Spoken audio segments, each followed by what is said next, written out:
Imagine an AI that knows your favorite jokes, weird rabbit holes, and daily habits, then turns them into art. This is Models and Agents for Beginners, episode 149. A Reddit user shared 30 ready-made prompts that make ChatGPT pull details straight from its memory of your past chats. Instead of starting from a blank page, you let the tool reach back into everything you have already told it about your hobbies, pets, inside jokes, and daily routines. Think of it like handing a sketch artist a scrapbook you have been filling for months, rather than trying to describe yourself in one rushed sentence. The prompts turn that memory into images, such as a cutaway house labeled "Inside My Brain," with separate rooms for work, hobbies, and running jokes. Another prompt creates a video game character select screen where each playable character shows a different side of your personality. A third turns your habits into a board game with spaces and rules drawn from what you actually do every day. Most image tools fall back on broad stereotypes that could fit anyone, but these prompts aim for results that feel specific to you. For students working on projects about identity or memory, the approach gives a fresh way to explore self-expression without starting from scratch. You might be surprised when the image includes a small detail you had forgotten you ever mentioned. The prompts work best after you have used ChatGPT for a while with memory turned on, so the notebook of details has time to grow thick. To try it, open the ChatGPT site on your phone or laptop, copy one of the prompts from the original post, paste it in, and add a note telling the tool to use everything it already knows about you. If you want the person in the picture to look like you, upload a reference photo and ask the tool to keep your recognizable features. The results can feel both fun and oddly revealing at the same time. Here is the deeper part worth understanding. Picture the chatbot as a student who keeps a running notebook of every conversation you have ever had. Each new message adds a few lines to that notebook about your tastes, routines, and stories. When you ask for a personal image, the tool flips through the notebook and pulls out the matching entries instead of guessing from nothing.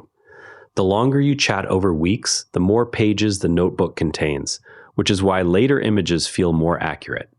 It is not reading your mind or storing secrets. It is simply treating your past messages like a reference sheet it keeps on the desk. Once you picture that notebook, the feeling that the AI somehow knows you starts to make practical sense. That same notebook habit is also why you need to stay careful about what you type into personal accounts. A recent warning highlights the risks of feeding work or school data into free versions of tools like ChatGPT without approval. When you paste internal documents or customer details, that information can be stored or reviewed by the AI company in ways your employer or school never agreed to. Students with part-time jobs should check the rules first before dropping any real names, numbers, or private files into a personal chat. The practice is sometimes called shadow AI because people use the tools quietly and do not always see the privacy ripple effects. You can sidestep the problem by keeping work and personal conversations in completely separate accounts. If you are unsure, start with general brainstorming that never includes actual private details. In other news, a judge ruled that the Pentagon could not blacklist the AI company Anthropic on the earlier grounds given. The decision shows that governments and AI labs are still working out the basic rules of how they will treat each other. It is a reminder that policies around these tools are being written and rewritten in real time. That court outcome also shows why paying attention to the legal side matters, even if you are just using the tools for school projects. One quick experiment you can run today is to open the ChatGPT site and try the board game prompt first. Paste the prompt, add the instruction to pull from your memory, and notice which small details the image actually includes. Another experiment is to create the character select screen version and compare it to how you usually describe yourself to new people. Both take only a minute and give you a concrete sense of what the memory feature can and cannot capture. A third quick try is to test the coat of arms prompt and see which symbols feel most personal once the image appears. Each one costs nothing and works in a regular browser. The court ruling on Anthropic is worth watching because it affects how quickly new tools reach the public.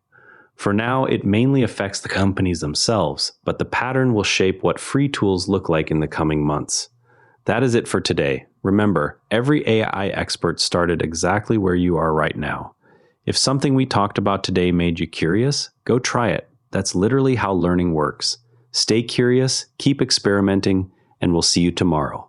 And if you'd rather watch than listen, find us on YouTube at Nera Network. Links in the show notes. Quick tip from the network. Try Fascinating Frontiers next. The most fascinating news from space and science. Every Nera Network show is free at neranetwork.com. Following the long arcs, story trackers on neranetwork.com follow major programs across episodes: Tesla, SpaceX, AI, space science, and more. This episode used AI voice synthesis of my voice. Editorial selection and analysis are my own.